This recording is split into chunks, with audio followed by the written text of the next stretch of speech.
проведем тест. Этот пример вы можете проделать дома со своими детьми.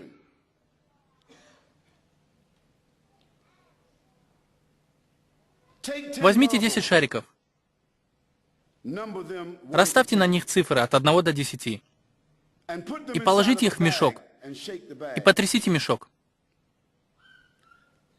Затем закройте глаза, не заглядывайте в мешок. И вытащите шарик номер 1, затем шарик номер 2, затем шарик номер 3. И в этой последовательности всего лишь 10 шариков. 5, 10.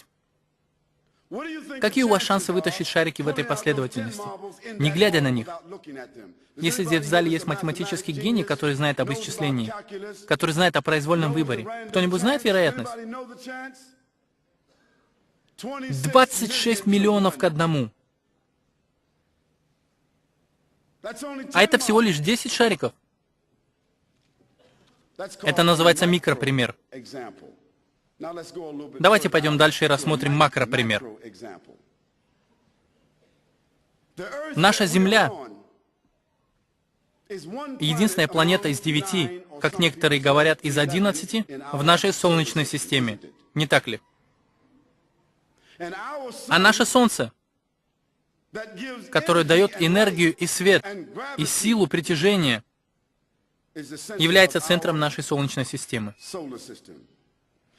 А наше Солнце всего лишь одна звезда, и далеко не самая большая из всех звезд в нашей галактике, которая называется Млечный Путь.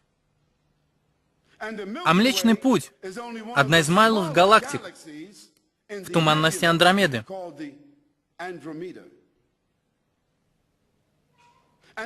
И Андромеда сама по себе включает миллионы галактик, таких как та, в которой находится наше Солнце. И есть миллионы, буквально бесчетное множество галактик, скопление галактик, таких как Андромеда. Это было выяснено посылкой звука и света. Этот звук и свет так и не вернулись. Итак, весь этот разнообразный порядок, что мы видим на небесах, который мы можем как-то подсчитать и предсказать, который мы называем ночь и день, время. Все это упорядочено, что позволяет нам вести летоисчисление.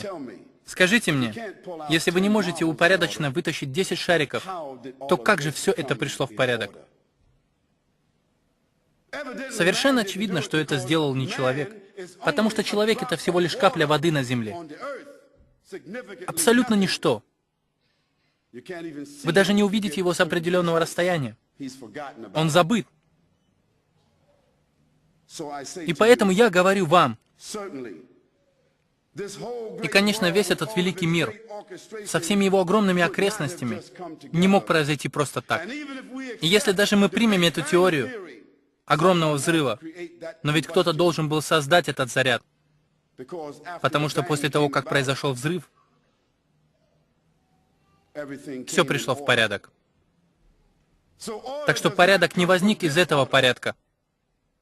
Вы не можете утром встать с кровати, не заправив ее, и вернуться домой, а постель уже заправлена, если, конечно, у вас нет служанки.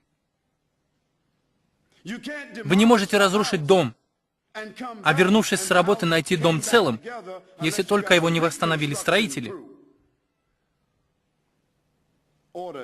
Порядок не возникает из такого порядка. Порядок возникает из особого порядка. Порядок называется законами, законодательством, что означает наука. Это означает факт.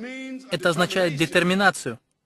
Если человека не было, когда произошел этот большой взрыв, то он не имеет никакого отношения к этой детерминации или к чему-нибудь после этого.